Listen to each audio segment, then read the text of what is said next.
একটি দেশের প্রেসিডেন্ট বা প্রধানমন্ত্রী কি ওই দেশের সবকিছু, নাকি পর্দার পেছনে আছে আরেকটি সরকার যাদের আমরা কখনো দেখি না, ভোট দিই না, কিন্তু তারাই আসলে সবকিছু নিয়ন্ত্রণ করে?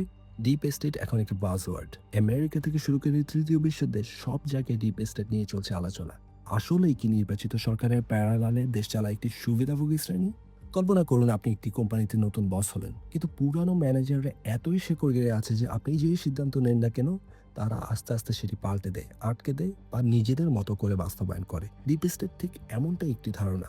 এটা হলো রাষ্ট্রের ভেতরের সেই অদৃশ্য নেটওয়ার্ক যেখানে থাকে সেনাবাহিনীর উচ্চপদস্থ কর্মকর্তারা, গোয়েন্দা সংস্থার লোকজন, বড় বড় আমলা, ব্যুরোক্রেট এবং প্রভাবশালী ব্যবসায়ী গোষ্ঠীরা। এরা নির্বাচিত থাকে না, কিন্তু এরা থাকে। সরকার বদলায় কিন্তু এরা বদলায় না। ডিপ স্টেটের এই ধারণাটা একবারে নতুন কিছু না।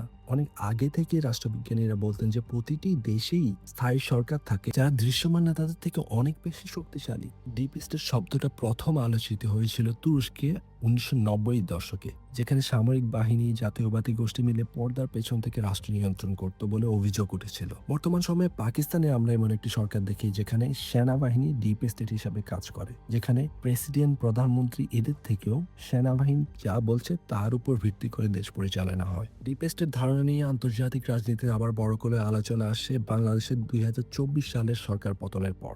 ট্রাম্প আর মোদি যখন একটি প্রেস ব্রিফিং করছিল, একজন সাংবাদিক ট্রাম্পকে প্রশ্ন করে ডিপ স্টেট কি বাংলাদেশের সরকার পরিবর্তনে কাজ করেছে কিনা। এর জবাবে ট্রাম্প বলে এমন কিছু বাংলাদেশের ক্ষেত্রে ঘটেনি।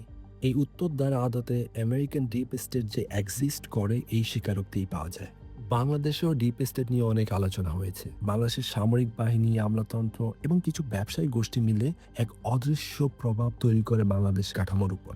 ইতিহাসের দিকে তাকালে দেখা যায় বাংলাদেশে বেশ কয়েকবার সামরিক হস্তক্ষেপ হয়েছে। বাংলাদেশের রাজনৈতিক দল এনসিপির আসিফ মাহমুদ কিছুদিন আগে এক সংবাদ সম্মেলনে বলেন ডিপ স্টেট তাদের নির্বাচন না দিয়ে 2029 সাল পর্যন্ত তাদের ক্ষমতায় থাকতে প্রস্তাব দেয়। মূলধারার রাজনৈতিক দলগুলোকে মাইনাস করার কথাও তার কথায় উঠে আসে। এর দ্বারা বাংলাদেশের ডিপ স্টেট বা প্যারালাল সরকারের ধারণাটি পাকাপোক্ত হয়। ডিপ স্টেট কতটুকু বাস্তব আর কতটুকু মিথ সেটা নিয়ে বিতর্ক থাকবেই, কিন্তু একটা কথা নিশ্চিত, ক্ষমতার গোপন খেলা সম্পর্কে সচেতন থাকা প্রত্যেক নাগরিকের এই দায়িত্ব।